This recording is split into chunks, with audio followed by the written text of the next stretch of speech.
Shalom saudara-saudara yang dikasihi oleh Tuhan. Bersyukur jikalau pada hari ini kita bisa kembali datang berbakti kepada Tuhan melalui kebaktian pagi hari ini. Kita akan masuk di dalam kebaktian ini dan saya mengundang seluruh jemaat untuk berdiri. Kita masuk di dalam doa teduh. Doa teduh dimulai.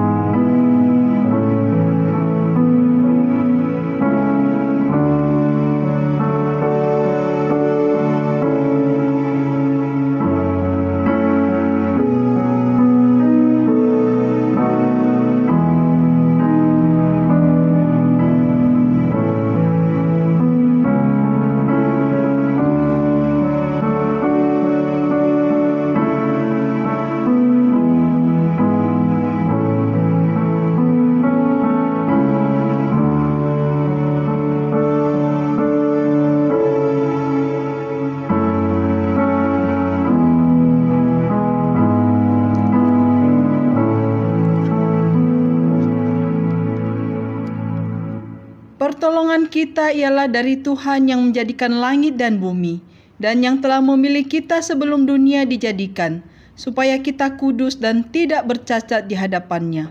Kiranya Allah Bapa yang Maha Kasih, Juru Selamat kita Yesus Kristus, dan Penghibur kita Allah Roh Kudus, hadir dan memimpin ibadah ini dari awal sampai selesai. Amin. Bapak Ibu yang dikasihi oleh Tuhan, mari kita mengangkat pujian bagi Tuhan dengan menyanyikan PPK nomor 18. Ketiga baitnya kita nyanyikan bersama.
Mari kita masuk di dalam doa. Bapa kami yang di surga, jiwa kami memuliakan Engkau. Engkau Allah kami yang maha besar, maha kasih.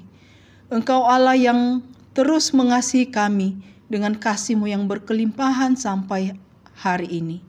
Terima kasih Bapa, kami boleh merasakan kasih-Mu hari lepas hari, pemeliharaan-Mu yang sempurna dalam hidup kami.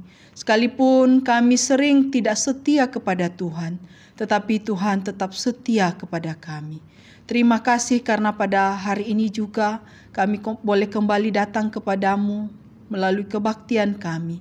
Biarlah ya Bapa, Engkau yang menolong akan jalannya ibadah kami pada hari ini, mulai dari awal sampai selesai.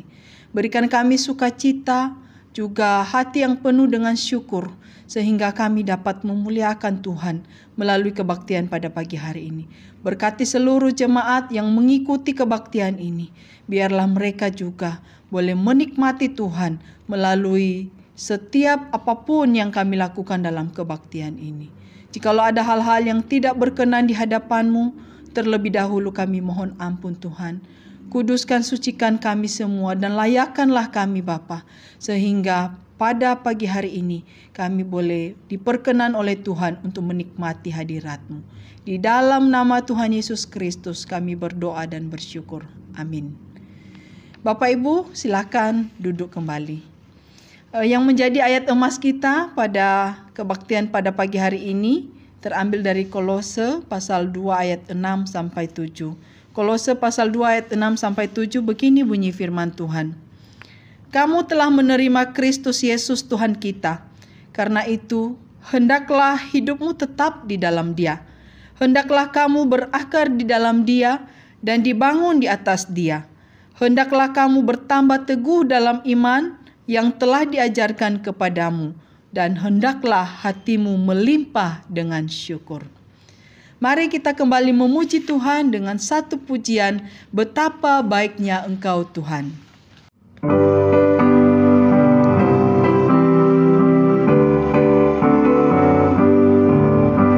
Betapa baiknya Engkau Tuhan, kasih-Mu tiada berkesudahan. Betapa mulia kasih-Mu Yesus, jiwaku diselamatkan. Hosana ku memuji Tuhan, hosana ku tinggikan Yesus. Hosana, hosana, hosana.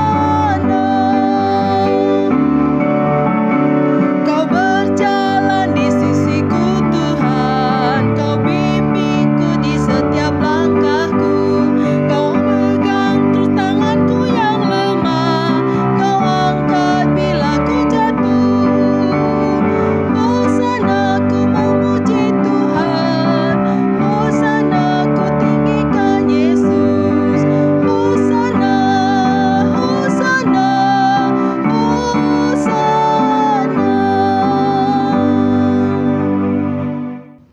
Saat ini kita akan bersama-sama mengakui iman percaya kita kepada Tuhan. Saya mengundang seluruh jemaat untuk berdiri. Kita akan bersama-sama mengakui iman kita melalui pengakuan iman rasuli.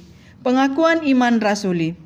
Aku percaya kepada Allah Bapa yang Maha Kuasa, Khalik langit dan bumi, dan kepada Yesus Kristus, anaknya yang tunggal Tuhan kita, yang dikandung daripada Roh Kudus, lahir dari anak darah Maria, yang menderita sengsara di bawah pemerintahan Pontius Pilatus, disalibkan, mati dan dikuburkan, turun ke dalam kerajaan maut. Pada hari yang ketiga, bangkit pula dari antara orang mati, naik ke surga, duduk di sebelah kanan Allah Bapa yang Maha Kuasa. Dan dari sana Ia akan datang untuk menghakimi orang yang hidup dan yang mati. Aku percaya kepada Roh Kudus, gereja yang kudus dan am, persekutuan orang kudus, pengampunan dosa, kebangkitan daging, dan hidup yang kekal. Amin. Jemaat dipersilahkan duduk kembali. Kita akan masuk di dalam doa syafaat. Bapa kami yang ada di dalam sorga, Tuhan kami Yesus Kristus. Pada pagi hari ini Tuhan, kami anak-anak-Mu sujud di hadapan-Mu. Kami mengucapkan syukur atas kasih setia-Mu kepada kami. Tuhan berikan kami kesehatan. Tuhan cukupkan segala kebutuhan kami. Tuhan berikan kekuatan saat kami lemah. Walaupun kami sering berbuat dosa dan kadang melupakan Engkau Tuhan, tetapi kasih setiamu tidak pernah berubah kepada kami. Terima kasih Bapa, terima kasih. Tuhan, pada kesempatan hari ini, kami juga berdoa untuk ibadah kami. Sudah 2 bulan lebih Tuhan, kami tidak bisa beribadah bersama-sama dengan saudara kami seiman di gereja karena adanya PSBB. Namun saat ini Tuhan, sudah terbit panduan untuk beribadah di rumah ibadah walaupun dengan protokol yang sangat ketat. Tuhan Yesus, jika Engkau memang mengizinkan kami untuk bisa beribadah kembali di gereja kami, tolong tuntun kami Tuhan, tolong arahkan kami, agar kami bisa melakukan persiapan-persiapan yang baik untuk terlaksananya ibadah ini. Tuhan kami Yesus Kristus, kami juga berdoa Tuhan dalam rangka mempercepat penanganan COVID-19. Pemerintah Indonesia telah merencanakan penerapan New Normal Life, yaitu tatanan-tatanan baru, kebiasaan-kebiasaan baru yang harus kami ikuti. Sebagai anak Tuhan, tolong kami Tuhan, supaya kami bisa menjadi contoh yang baik dalam mewujudkan program tersebut. Tuhan kami Yesus Kristus, kami menyerahkan Tuhan bangsa dan negara kami. Kami menyerahkan para pimpinan kami, supaya semua yang sudah diprogramkan, semua yang sudah direncanakan Tuhan, bisa berjalan dengan baik atas kehendak Tuhan. Terima kasih ya Bapa, kami serahkan doa-doa kami ini hanya di dalam nama Tuhan kami Yesus Kristus. Amin. Shalom, selamat pagi. Hari ini saya akan menyaksikan satu pujian. Kiranya pujian ini dapat menjadi berkat bagi kita semua.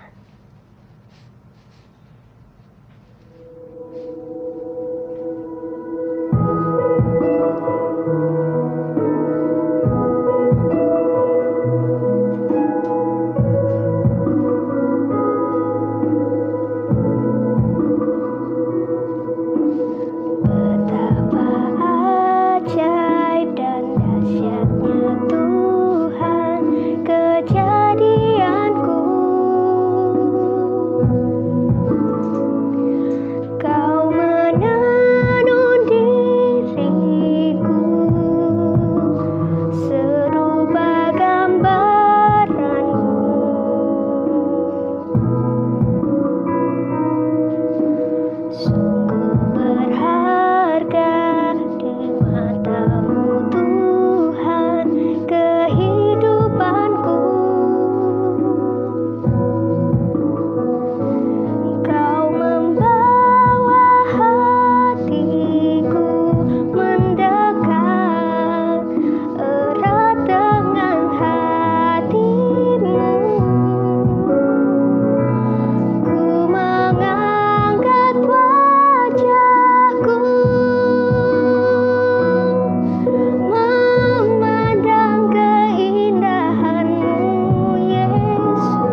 Syukur bagi kesetiaan-Mu di sepanjang hidupku.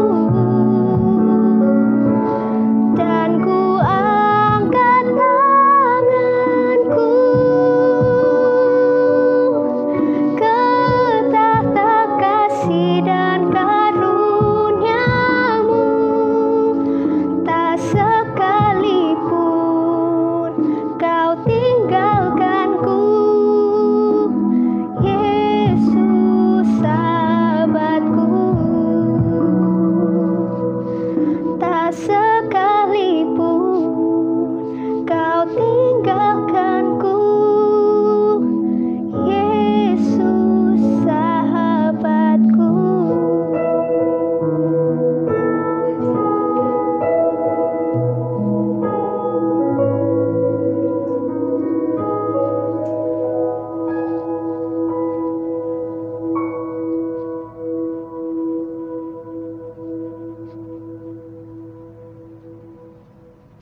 Sebelum kita mendengarkan firman Tuhan, kita akan mempersiapkan hati dengan menaikkan satu pujian, Ajaib Kau Tuhan.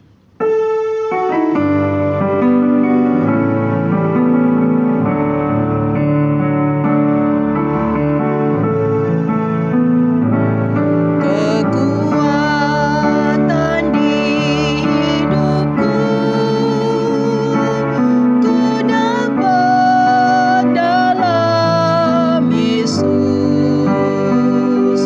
Dia tak pernah tinggalkanku, selalu menopangku. Berseru berharap pada Yesus.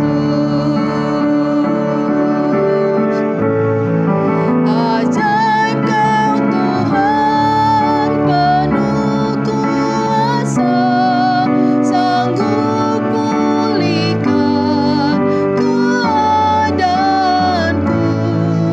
Dalam tangan-Mu seluruh hidupku tak akan goyah selamanya. Sekali lagi kita angkat pujian ini.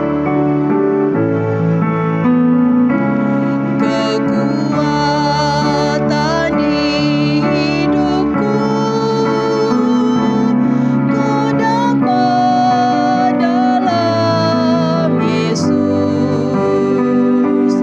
Dia tak pernah tinggalkanku, selalu menopangku. Berseru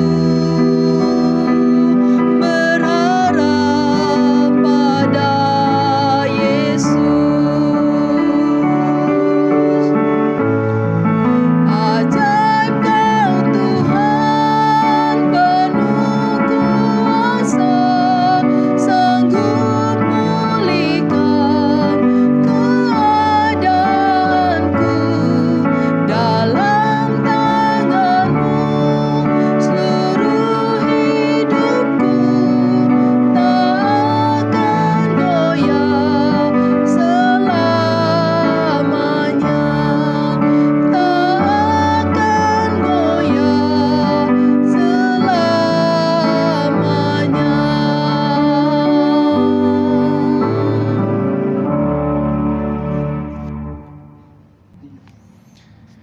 Shalom, selamat pagi jemaat yang dikasihi oleh Tuhan.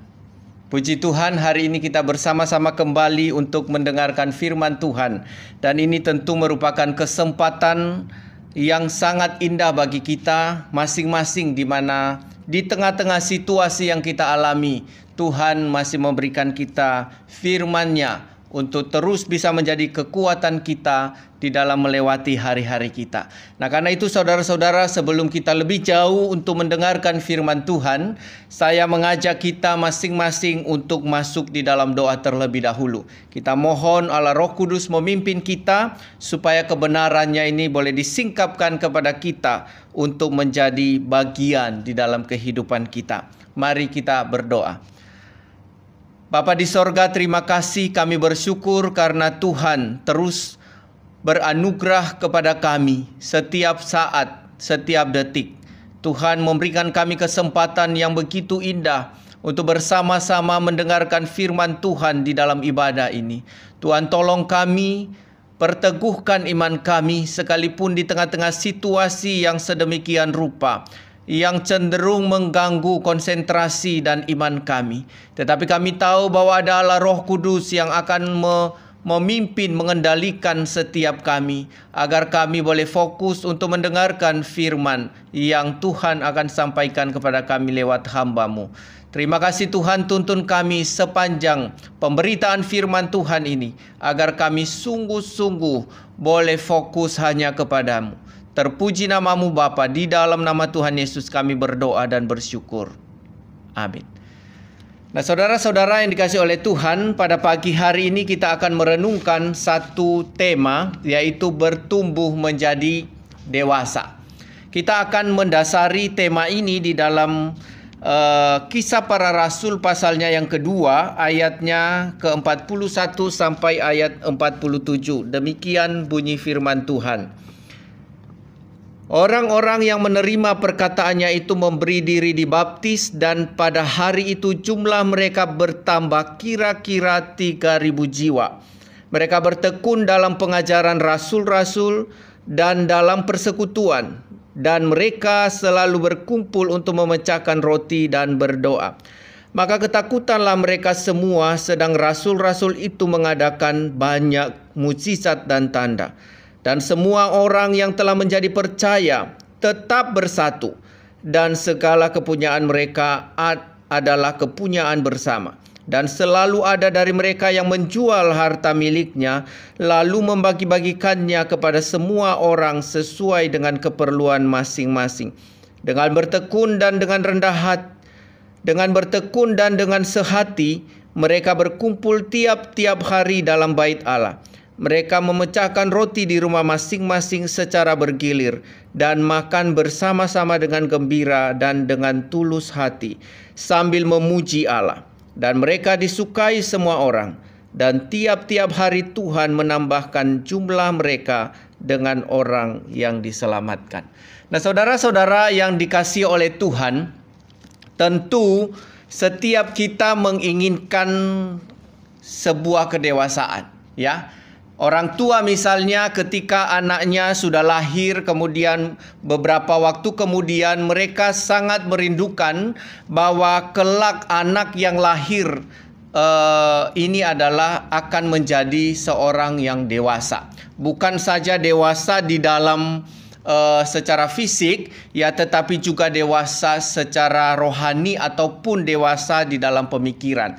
Nah, saudara-saudara yang dikasihi oleh Tuhan, ada sebuah pernyataan yang berbunyi demikian, bertumbuh itu harus, namun dewasa itu adalah pilihan. Ya, sekali lagi, bertumbuh itu adalah sebuah keharusan, tetapi dewasa itu adalah sebuah pilihan. Nah, saudara-saudara, kalimat ini saya pikir-pikir juga ada benarnya, saudara-saudara, karena memang seseorang itu pasti akan mengalami pertumbuhan secara fisik, ya. Ketika seorang bayi diberi makan dengan segala asupan yang baik, maka tentu dia akan bertumbuh secara fisik. Tetapi apakah itu menentukan bahwa dia akan menjadi dewasa secara pikiran? Belum tentu, saudara-saudara. Itu sebabnya di dalam kalimat yang tadi yang saya bacakan bahwa bertumbuh itu harus, namun dewasa itu adalah pilihan. Ketika seseorang sudah bertumbuh secara fisik, maka untuk menjadi dewasa artinya dia tidak lagi berpikir seperti anak-anak, itu merupakan sebuah pilihan. Apakah dia harus terus menjadi anak-anak ya secara pikiran, atau dia akan beranjak menjadi dewasa di dalam pemikiran? Itu merupakan pilihan, saudara-saudara. Nah, saya pernah bertemu dengan seorang teman, saudara-saudara, ketika saya masih duduk di bangku SMA. Ya, pada waktu itu sangat-sangat kaget sekali ketika saya berkunjung ke rumahnya. Waktu itu sekitar pukul 5 sore gitu ya, sore hari, dan waktu saya tiba di rumahnya, dia baru saja selesai mandi, ya. Dan ketika dia keluar dari kamar mandi, dia langsung duduk, kemudian dia minta kakaknya untuk menyisir rambutnya. Setelah itu dia minta kakaknya juga untuk menyuapin dia saat itu.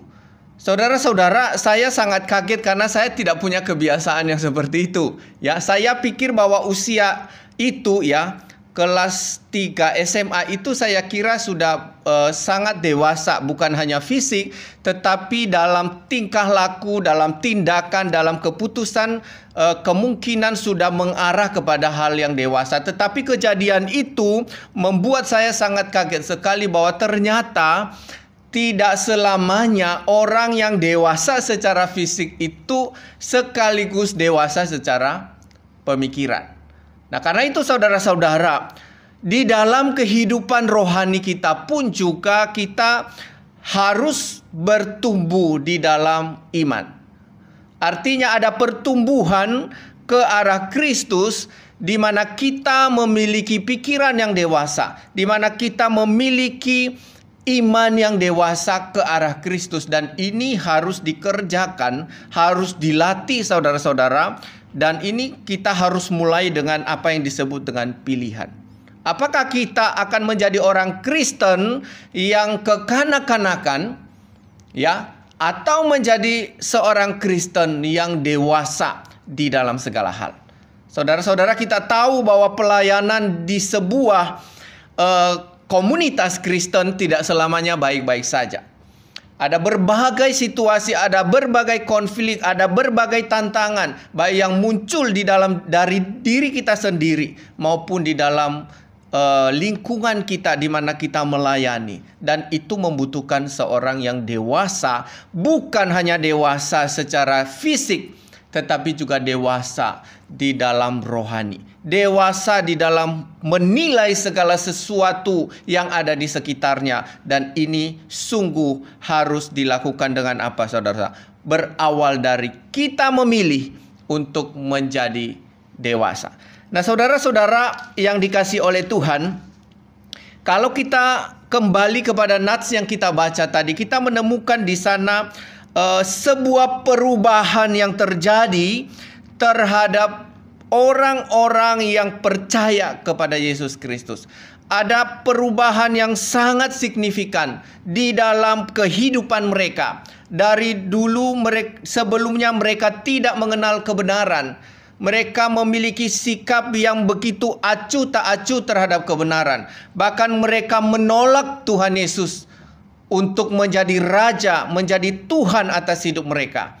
Tetapi setelah mereka mendengarkan khotbah dari Petrus, setelah mereka mendengarkan firman Tuhan, setelah mereka mendengarkan Injil, terjadi perubahan yang signifikan di dalam kehidupan mereka. Dan minggu lalu saya sudah sampaikan, saudara-saudara, bahwa itulah pentingnya pemberitaan firman. Pemberitaan firman yang sejati itu sangat diperlukan di zaman ini.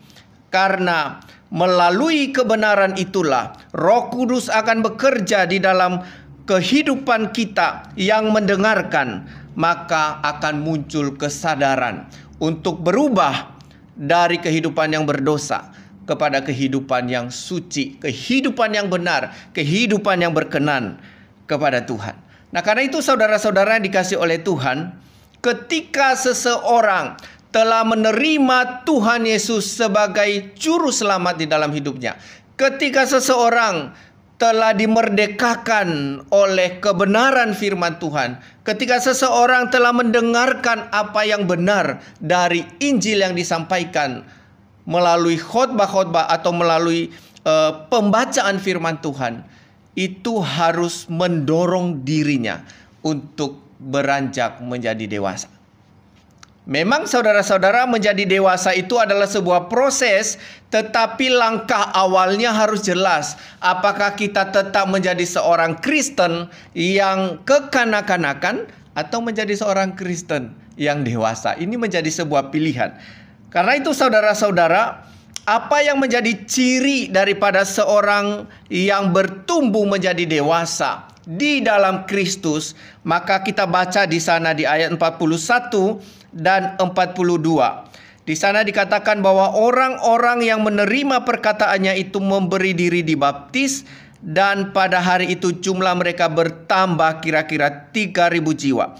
Di ayat 42 dilanjutkan, mereka bertekun di dalam pengajaran rasul-rasul dan dalam persekutuan, dan mereka selalu berkumpul untuk memecahkan roti dan berdoa. Nah, saudara-saudara, ciri pertama dari seseorang yang bertumbuh menjadi dewasa adalah adanya ketekunan. Ya. Jadi ada sebuah ketekunan di dalam diri seseorang yang bertumbuh menjadi dewasa. Nah, saudara-saudara, tekun di sini saudara-saudara diartikan sebagai berpegang teguh, ya. Saya ulangi saudara-saudara, bahwa tekun di sini adalah diartikan sebagai berpegang teguh, ya. Jadi seseorang yang sudah percaya kepada Tuhan Yesus, maka dia harus berpegang teguh terhadap apa yang didengarnya dari khotbah-khotbah atau dari para rasul. Dalam konteks ini saudara-saudara, kita melihat bahwa orang-orang yang telah memberi diri mereka dibaptis itu dikatakan mereka bertekun dalam hal apa? Dalam pengajaran rasul-rasul. Kemudian mereka bertekun dalam persekutuan, bertekun untuk memecahkan roti, dan bertekun di dalam doa. Nah, 4 hal ini saudara-saudara menjadi buah dari seseorang yang telah dilahirkan kembali oleh kebenaran firman Tuhan, ya, yang telah dilahirkan oleh Roh Kudus melalui kebenaran firman Tuhan, maka mereka memiliki ketekunan. Nah, ketekunan itu saudara-saudara adalah sebuah keputusan atau sebuah ketetapan hati untuk tetap kuat atau teguh, ya. Jadi bisa bayangkan saudara-saudara, ketika mereka pada waktu itu mengambil keputusan untuk ikut Yesus. Bayangkan bagaimana orang-orang Farisi, bagaimana pemimpin-pemimpin agama yang merupakan pemimpin mereka selama ini, kemudian mereka tinggalkan itu, mereka datang kepada Yesus, ya, mereka percaya kepada pengajaran rasul-rasul bahwa sesungguhnya yang menjadi pemimpin utama dalam hidup mereka adalah Yesus Kristus.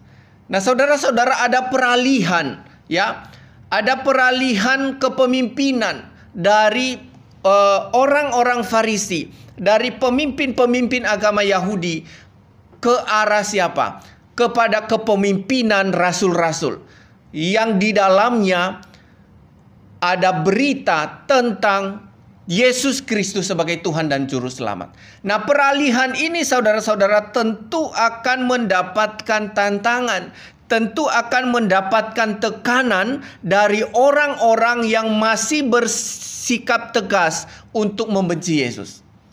Ya, memang dikatakan bahwa di sana ada yang bertobat sebanyak 3.000 orang, saudara-saudara, dan masih terus akan bertambah jumlahnya.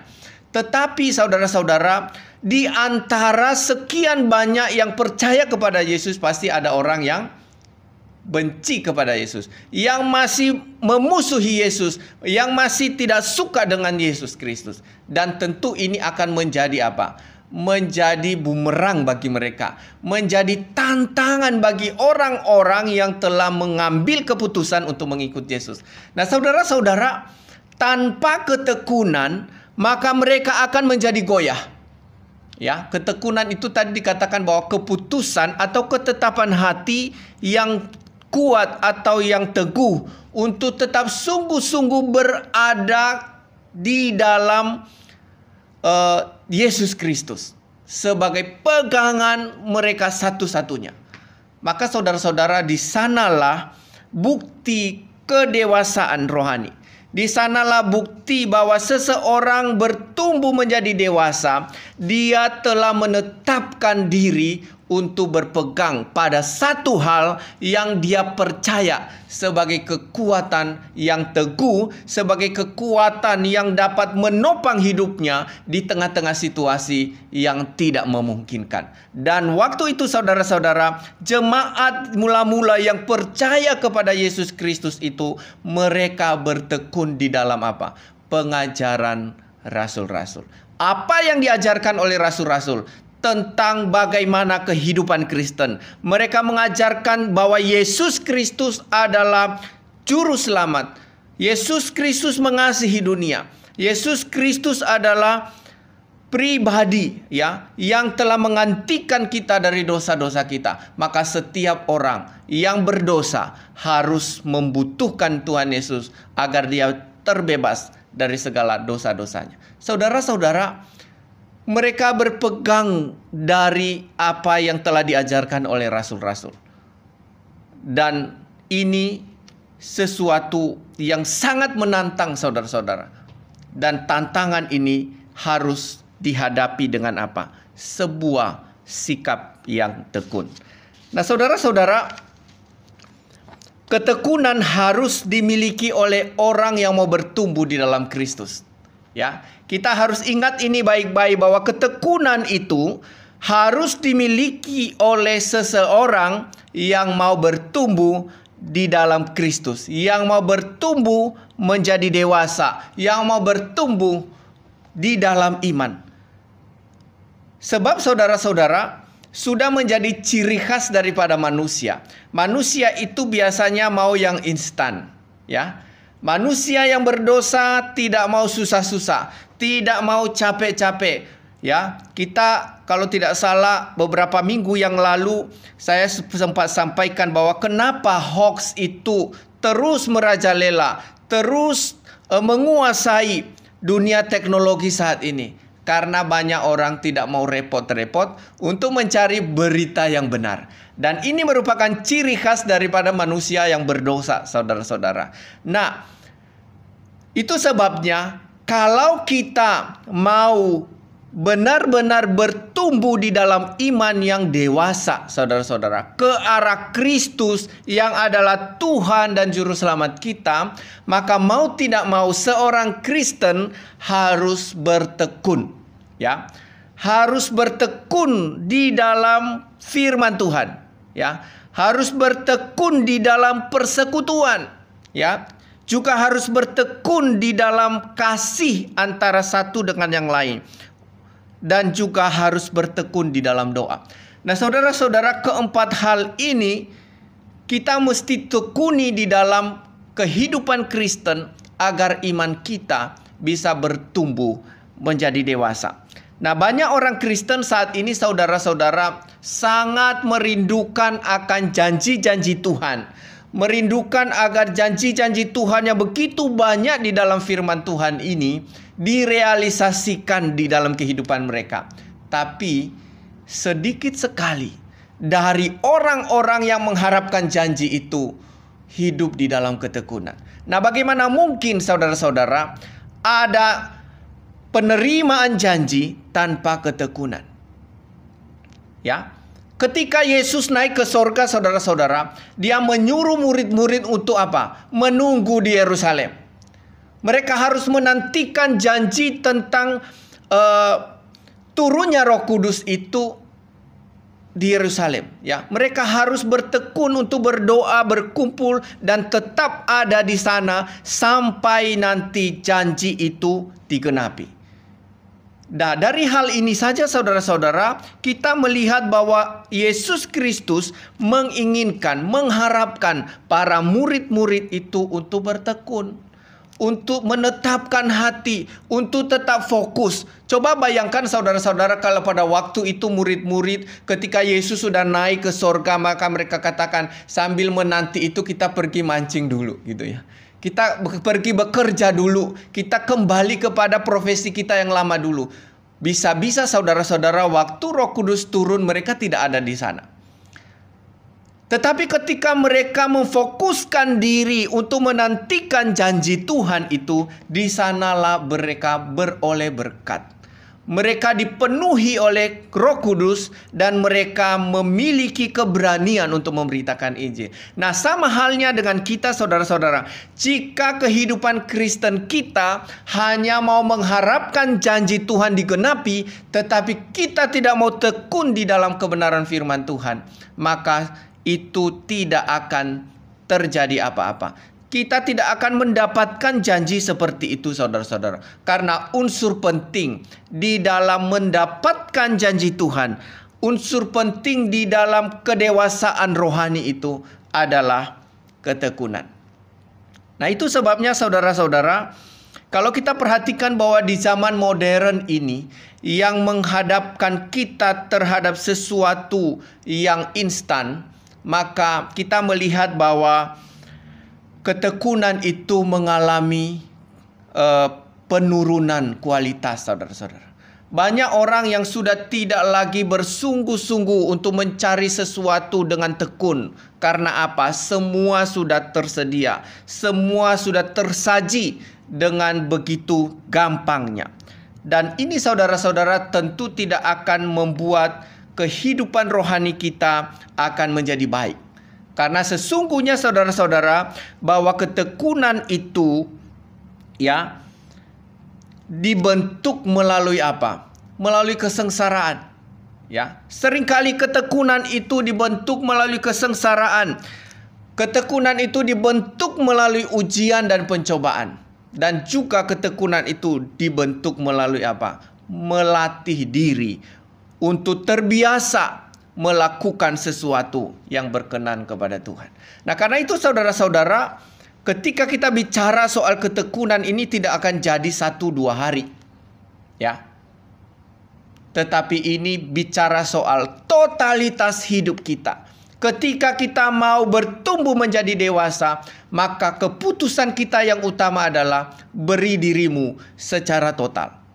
Maka kalau kita lihat sebelum ketekunan ini terjadi saudara-saudara, apa yang dikatakan oleh Petrus? Bertobat dan beri diri dibaptis. Itu merupakan langkah awal.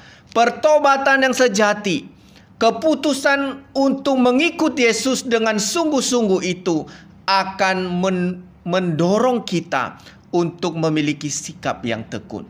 Nah, karena itu saudara-saudara, kalau kita melihat bahwa pertumbuhan jemaat mula-mula itu terlihat melalui apa? Melalui ketekunan mereka di dalam pengajaran rasul-rasul. Ketekunan mereka di dalam doa. Ketekunan mereka di dalam persekutuan. Dan di dalam saling memecahkan roti. Ini merupakan sebuah tanda daripada pertumbuhan rohani. Nah, saudara-saudara, saat ini kan kita diperhadapkan dengan new normal. Ya, bahwa ada sebuah kehidupan yang baru, ya. Tetap berjalan normal, tetapi ada sebuah kebiasaan baru. Kalau dulu kita bekerja tidak perlu pakai masker. Kalau dulu kita bekerja tidak perlu jaga jarak. Tetapi saat ini di dalam konteks new normal ini semua diharapkan untuk tetap memakai masker dan juga menjaga jarak. Ya, menjaga kehidupan yang sehat, ya, harus hidup bersih dan lain sebagainya. Tentu ini menjadi tantangan di zaman kita, saudara-saudara. Nah, bagaimana kita akhirnya bisa bertekun untuk tetap melakukan prosedur seperti ini, saudara-saudara? Itu diawali dari apa? Melatih diri, ya. Ketekunan untuk bisa melakukan sesuatu itu karena kita anggap itu sebuah yang penting bagi kesehatan kita, maka kita mau tidak mau harus melatih diri. Memang saudara-saudara menggunakan masker sepanjang hari itu bukan hal yang biasa ya, bukan hal yang enak ya bagi diri kita sendiri. tetapi akan menjadi baik-baik saja, akan menjadi terbiasa ketika kita mulai melatih diri. Karena saudara-saudara, kalau kita tidak melatih diri, maka otomatis bahaya akan mengancam kita. Siapa tahu teman-teman kerja kita ada yang sudah terkena virus yang sama. Siapa yang tahu bahwa ketika kita berjalan ke pasar, ketika kita pergi ke satu tempat, semua aman saja. Siapa yang tahu? Mungkin saja ada salah satu yang berjumpa dengan kita yang sudah terinfeksi virus tertentu, dan itu akan menulari kita. Nah, karena itu saudara-saudara, untuk bisa menjaga diri dari semua itu, kita perlu apa? Bertekun.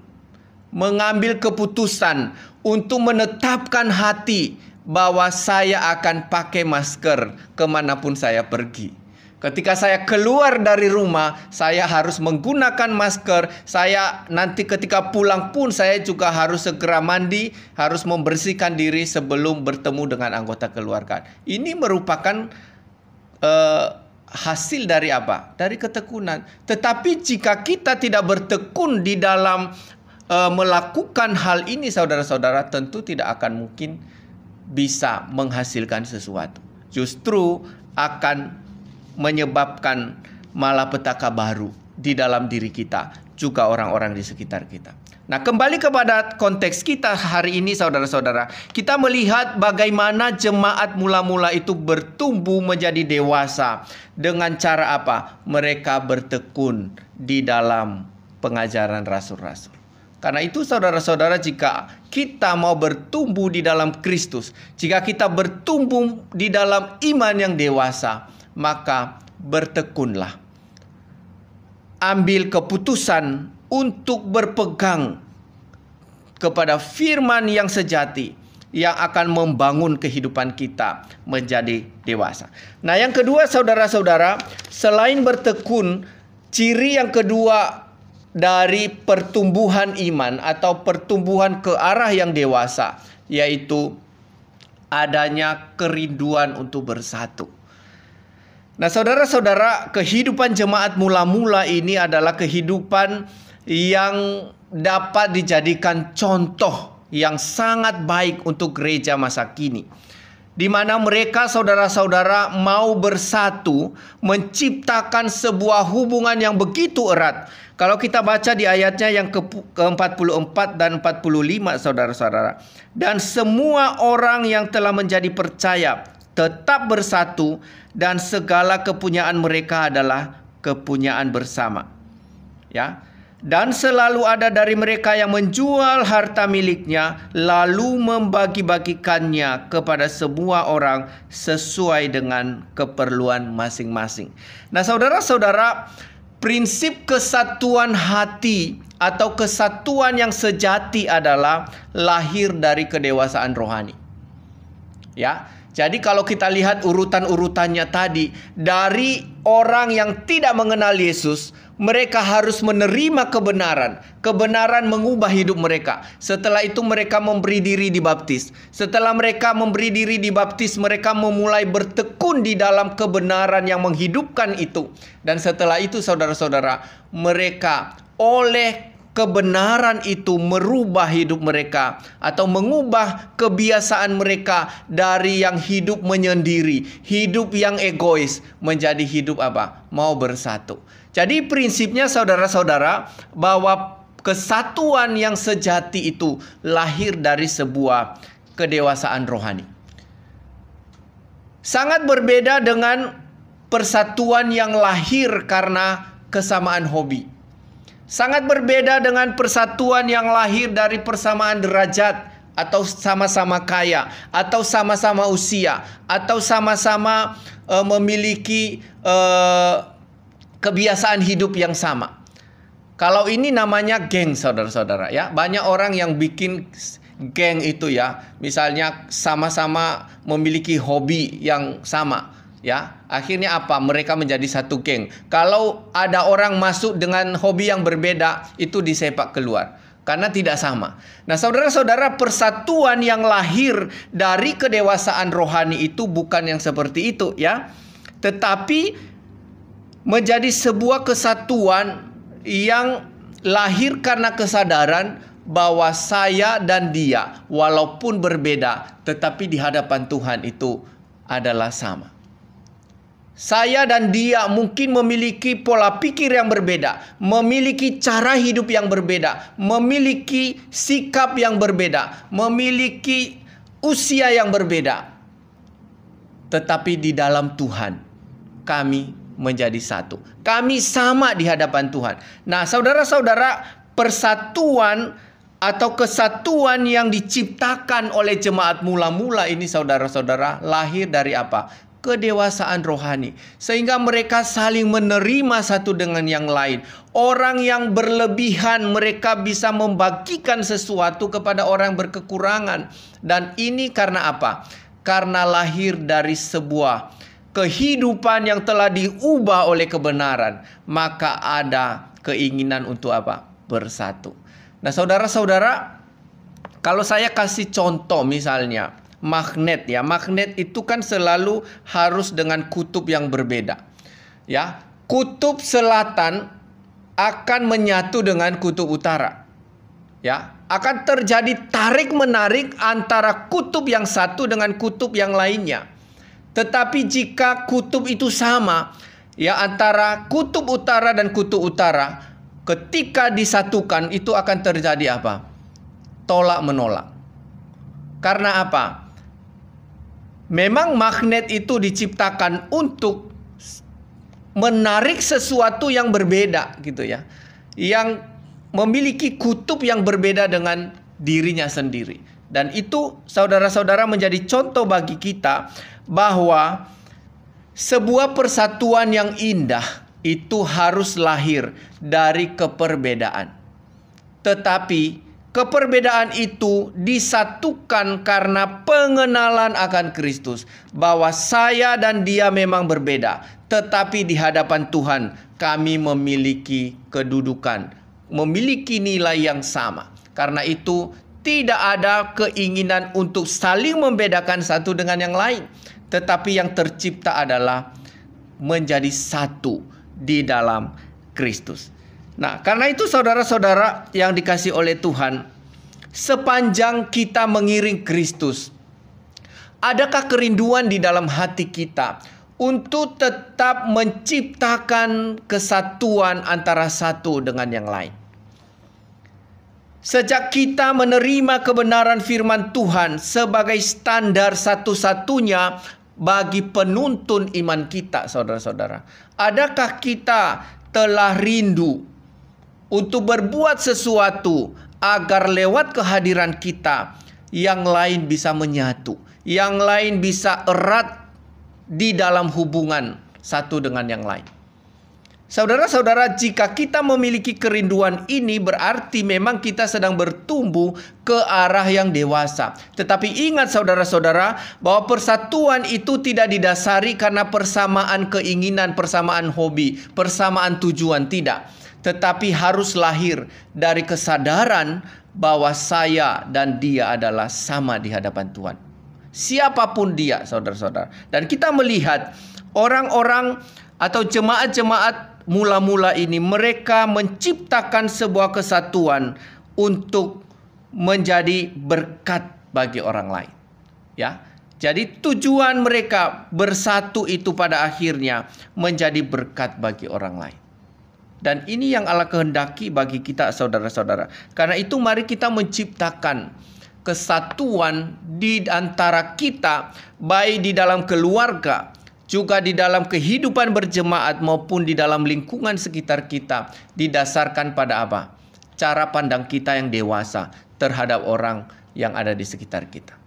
Betapapun mungkin mereka menyakiti kita, betapapun mungkin mereka telah berbuat sesuatu yang tidak adil dengan kita, tetapi kedewasaan rohani, kedewasaan iman akan memantapkan langkah kita untuk tetap membawa mereka menjadi satu dengan kita di dalam memuji dan menyembah Tuhan.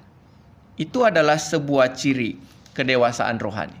Nah, karena itu saudara, jika sampai hari ini masih ada di antara kita yang sukanya memisahkan yang sudah jadi satu, ya, yang sukanya untuk menciptakan keributan antara satu dengan yang lain, ini benar-benar masih belum dewasa rohani. Nah, jika kita mau menunjukkan sebuah sikap yang dewasa, maka mari kita berlatih untuk menerima satu dengan yang lain, sekalipun kita memiliki perbedaan yang bisa jauh atau mungkin perbedaannya juga sedikit, tetapi yang paling penting adalah bagaimana kita saling menerima satu dengan yang lain. Nah, yang ketiga saudara-saudara, yang merupakan ciri daripada sebuah pertumbuhan iman yang dewasa adalah kita bisa baca di ayatnya yang ke-47. Dikatakan di sana bahwa sambil memuji Allah, dan mereka disukai semua orang, dan tiap-tiap hari Tuhan menambah jumlah mereka dengan orang yang diselamatkan. Nah, saudara-saudara yang dikasih oleh Tuhan, tentu ya ketika kita diterima atau disukai oleh orang lain, itu sangat membanggakan pastinya. Sangat menyenangkan bagi diri kita, sangat membuat kita bisa bergembira. Tetapi saudara-saudara, bagaimana mungkin orang lain bisa menyenangkan kita? Bagaimana mungkin orang lain bisa menerima kita kalau kita sendiri belum mau menerima mereka, belum mau bersikap menyenangkan mereka? Nah, itu sebabnya saudara-saudara, kita melihat di sini bahwa kehidupan jemaat mula-mula dibangun di dalam sebuah sikap yang dewasa. Ya, bagaimana mereka menyatu di dalam Kristus dan mereka saling menolong satu dengan yang lain. Nah, sikap ini saudara-saudara membuat orang yang melihat mereka menjadi tertarik. Ya, bukan hanya tertarik terhadap persekutuan mereka, tetapi mereka juga penasaran dan tertarik terhadap Tuhan yang sedang mereka beritakan. Nah, ini sangat menarik ya Bapak Ibu, bahwa orang-orang yang telah memberi diri dibaptis itu dikatakan mereka berada di dalam sukacita yang luar biasa. Mereka memuji Tuhan dan dikatakan mereka ditambahkan jumlahnya oleh Tuhan setiap hari, terus menerus bertambah. Karena apa saudara-saudara? Karena ada sebuah sikap yang harmonis di dalam kehidupan mereka. Dan sikap yang harmonis ini saudara-saudara ditujukan melalui perbuatan nyata, yaitu menjadi berkat. Baik lewat perkataan, lewat tingkah laku, lewat kasih mereka, lewat cara pandang dan cara kehidupan mereka, semua ditonton orang banyak.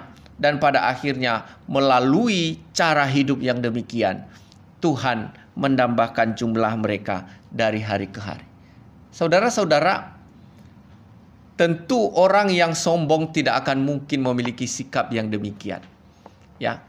Orang yang egois tidak mungkin memiliki sikap yang demikian, di mana dia mau menjual hartanya dan mau menolong orang lain. Justru orang yang egois itu sebaliknya, kalau bisa, dia bisa mendapatkan lagi dari orang-orang untuk dirinya sendiri.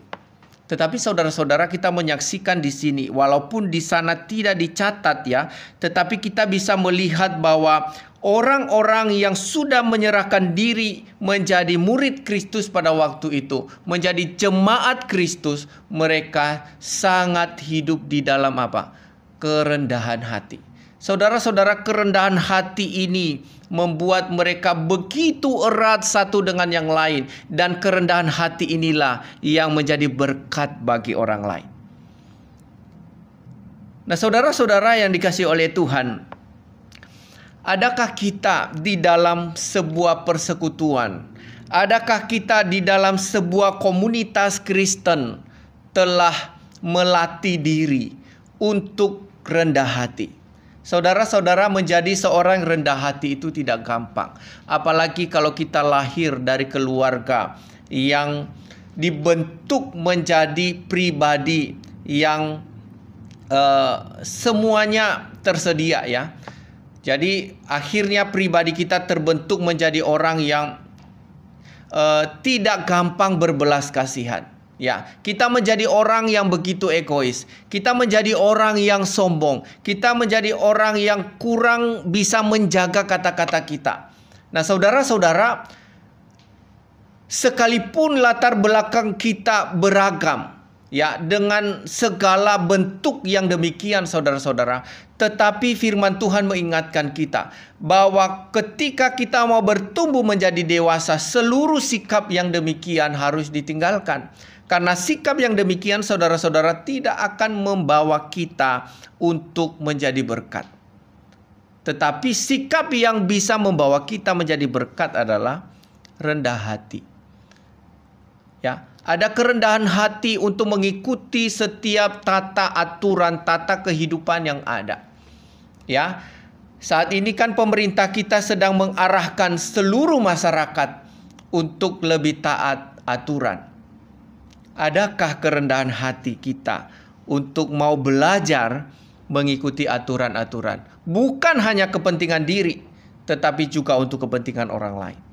Nah, saudara-saudara, seorang Kristen yang sungguh-sungguh sudah hidup di dalam kebenaran, dia akan dibentuk menjadi seorang yang rendah hati. Ya, bisa menerima satu dengan yang lain dan ada keringanan langkah untuk menjadi berkat bagi orang lain. Nah, jika kita belum sampai kepada titik ini, saudara-saudara, maka sangat perlu bagi kita untuk kembali melihat kepada kebenaran ini, bahwa sebuah kehidupan yang menjadi berkat itu lahir dari kedewasaan rohani.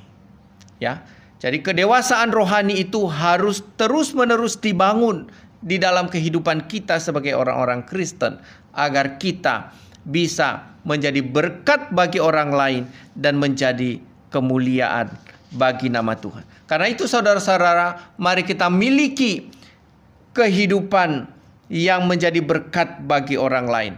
Apapun situasi dan kondisi kita, tetap harus menjadi berkat bagi orang lain. Dan tentu ini tidak lepas daripada pimpinan Allah Roh Kudus. Ya, ketika kita mau melibatkan Allah Roh Kudus terus memimpin kehidupan kita di dalam pergumulan ini, saudara-saudara, maka Dia akan menolong kita untuk bisa melangkah dengan pasti, untuk bisa mewujudkan kerinduan ini, yaitu menjadi berkat bagi orang lain. Karena itu, saudara-saudara yang dikasihi oleh Tuhan, kembali kepada tema kita tadi, bertumbuh menjadi dewasa. Biarlah masing-masing kita memiliki kerinduan yang sama. Alangkah indahnya, saudara-saudara, ketika setiap kita yang percaya kepada Yesus Kristus itu hidup di dalam kedewasaan rohani. Ya, kedewasaan rohani akan menciptakan situasi, suasana yang begitu indah, begitu nyaman, begitu erat, saudara-saudara. Bukankah ini menjadi kerinduan kita bersama? Jika saya dan saudara-saudara merindukan suasana yang seperti ini, jadilah dewasa rohani. Dengan demikian, Tuhan akan dimuliakan dan semakin hari kita akan menjadi berkat bagi banyak orang. Mari kita berdoa. Bapa di sorga, terima kasih kami telah mendengarkan firman Tuhan pada pagi hari ini.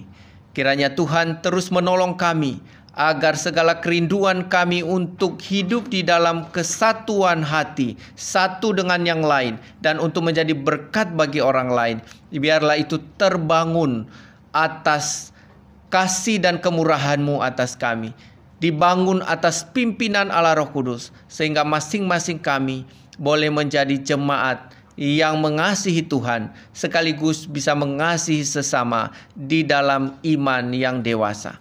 Terima kasih Tuhan, terpuji nama-Mu.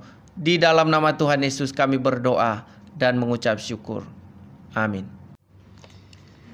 Biarlah setiap firman yang sudah kita dengar, kita bisa lakukan dengan pertolongan Roh Kudus, sehingga kita semua bisa semakin bertumbuh dewasa di dalam iman kepada Kristus. Kita akan kembali memuji Tuhan dengan pujian PPK nomor 23B. Sekalian kita akan mengumpulkan persembahan.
Mari kita masuk di dalam doa persembahan. Bapa di surga, terima kasih karena sampai hari ini Tuhan terus memberkati kami dengan berkat-berkat-Mu yang melimpah. Saat ini kami sudah mengumpulkan sebagian dari berkat yang Engkau beri. Kiranya Tuhan boleh memberkati, menguduskan dan menyucikan, sehingga persembahan ini Tuhan boleh dipakai untuk mengembangkan pekerjaan Tuhan khususnya di GP Kris Sidoarjo. Berkati seluruh keluarga-keluarga yang sudah memberi maupun yang masih belum bisa memberi. Biarlah kasih Allah terus melimpah di dalam hidup kami. Di dalam nama Tuhan Yesus kami berdoa dan bersyukur. Amin. Saudara-saudara, kita akan mendengarkan warta jemaat. Yang pertama, kami kembali menyampaikan terima kasih kepada setiap jemaat yang boleh mengikuti kebaktian pada pagi hari ini, juga kepada tim yang sudah mempersiapkan pelayanan ini dengan baik. Kiranya Tuhan memberkati kita semua. Dan yang kedua, saudara-saudara, laporan persembahan yang Bapak Ibu sampaikan baik melalui transfer maupun yang dititipkan ke pastori dapat jemaat lihat di dalam warta jemaat yang sudah dibagikan melalui grup WA. Jika ada kesalahan dalam penulisan nama ataupun jumlah persembahan Bapak Ibu, bisa menghubungi majelis jemaat atau menghubungi saya untuk bisa dicatat kembali dengan baik. Dan yang ketiga, saudara-saudara, minggu depan kita akan memperingati Hari Father's Day atau Hari Ayah Rohani. Mohon dukungan doa agar di dalam perayaan ini kita sungguh-sungguh bisa memaknai akan Hari Ayah Rohani ini, khususnya bagi para ayah, agar sungguh-sungguh bisa semakin dewasa di dalam iman, guna untuk menuntun anggota keluarganya semakin hari semakin hidup di dalam Kristus dan semakin dewasa di dalam iman. Demikian saja warta jemaat pada pagi hari ini. Tuhan Yesus memberkati. Mari saudara-saudara, kita akan akhiri kebaktian kita pada pagi hari ini. Saya undang kita bersama-sama berdiri. Kita akan naikkan doksologi.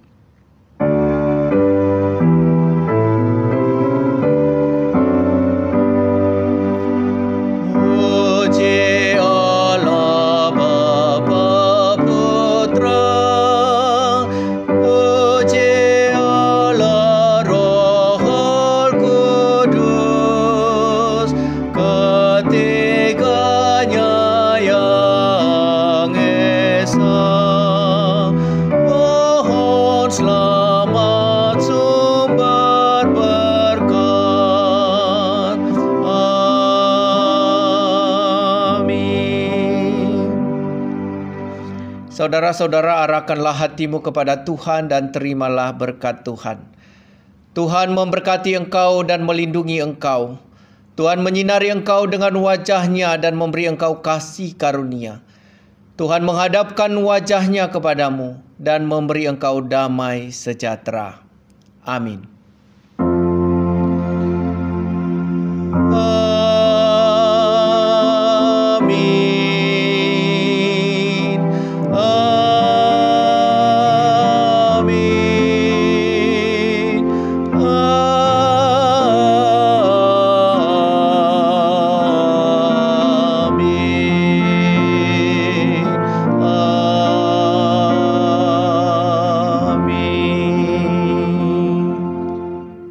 Jemaat disilakan duduk, silakan ngambil doa teduh.